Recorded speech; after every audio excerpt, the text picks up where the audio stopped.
Welcome to On the Range, a short video clip on the update of our new golf driving range here at Prestige Golfshire Club.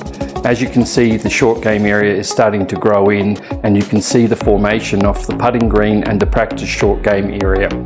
Along with that, our 14 bay driving range is almost complete, and our driving range area, which measures 340 yards in length, is almost also complete. We look forward to opening our driving range soon in July of 2026, and we look forward to welcoming everyone to Prestige Golfshire Club. Hi, and welcome to another episode of On the Range here at Prestige Golfshire Club. Today we're filming from our chipping green. This chipping green is available to everyone that uses the facility. It's not down at our new driving range facility, but actually right beside the first tee and the clubhouse, and made specifically for practicing your chipping.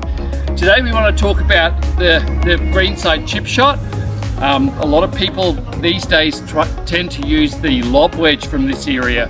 Unfortunately, when you've got a shorter shot that you want to be able to control, it's a lot harder to hit a club with a lot of bounce. But what, in previous years, what we used to do is we used to hit a lot of chip and run shots. So if we want to go back and look at the chip and run shot, it's a much safer shot, it's a better shot for amateurs. And the reason I'm saying that is the hole that we're targeting and want to get to is actually in the ground. So when you think about it, a ball that's flying through the air has less chance of hitting its target than a ball that's actually rolling along the ground. So the chip and run shot is generally played with a 7 or 8 iron.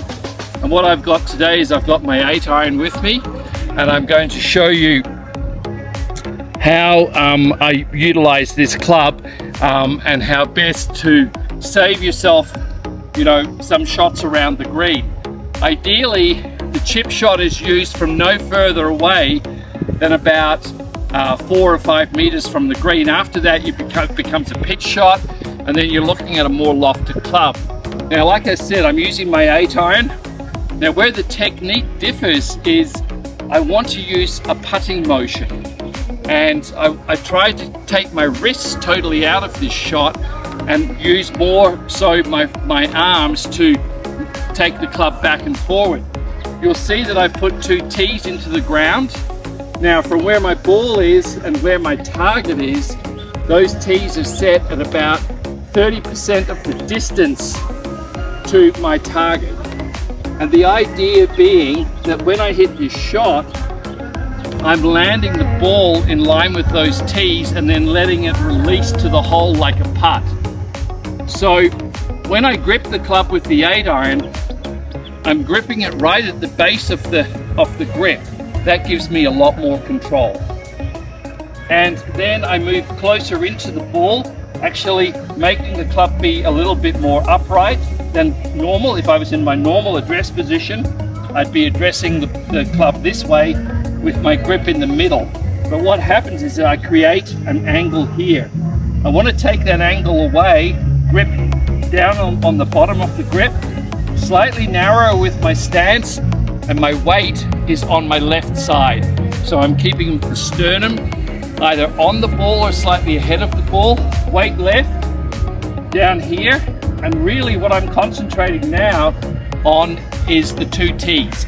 I just want to make a pendulum motion where my 8 iron projects the ball forward so it lands beside those 2 tees and then releases forward towards the hole. And it's going to look something like this. Now, the secret here is keep this motion nice and slow on the way back so that your left arm and the club keep a straight line. You can see that straight line that the left arm and the club are keeping, and that's just this pendulum motion. So I'm standing here, gripping the club down the end, slightly more upright, weight left, looking at my target, which is between those 2 blue tees. Slow back, and there's my chip shot.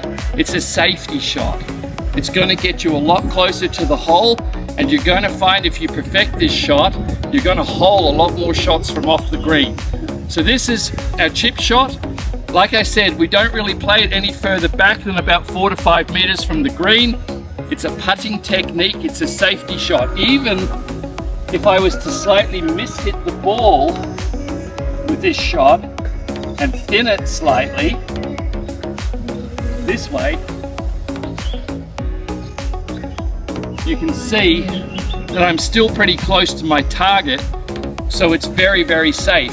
If I was hitting a pitch shot where I was using a lofted club and I had a lot more swing, we all know that if I thin the ball or scull it, I'm going to end up 15 meters on the other side of the green, and none of us want that.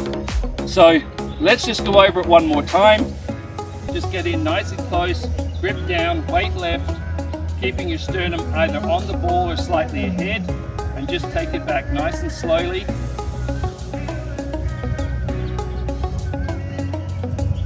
There's our chip shot. And more times than not, you're only going to have one putt left, so you're going to get the ball up and down. Hi, and welcome to On the Range here at Prestige Golfshire Club. A lot of the time we get asked by our players and visitors why we use these aim sticks. The idea of the aim stick is to save the practice putting green from having multiple holes cut in it every other day. So if you look at our putting green currently, we have 5 aim sticks on the putting green.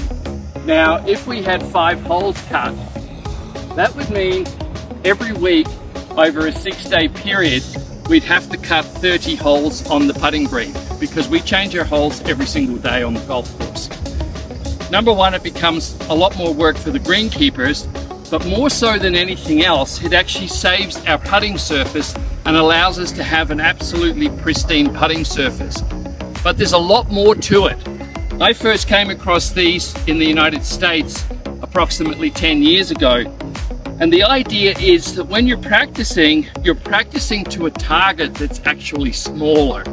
So once you perfect practicing to these targets, the hole on the golf course is going to seem so much bigger to you. The other absolute magnificent part about the aim sticks is if you don't like where you're practicing or the area you're practicing to, you can just pull it out of the ground and move it to another area without creating any issues or any problems. So if you can imagine if I had a hole here and you were practicing to a hole and you didn't really like the area that you were practicing to, we can't just move the hole for you. But with these, we can just pick it up, we can move it wherever we like, and it makes your practicing a lot more fun. So that's why we use the aim sticks. There's multiple reasons for it. If you play golf in Japan or on the west coast of the US, you're going to see these a lot. They save the greenkeepers a lot of time, but also they allow you to have a pristine putting surface all the time with no holes cut in it. Thanks for joining us with On the Range, brought to you by Royal China Restaurant at UB City in Bangalore.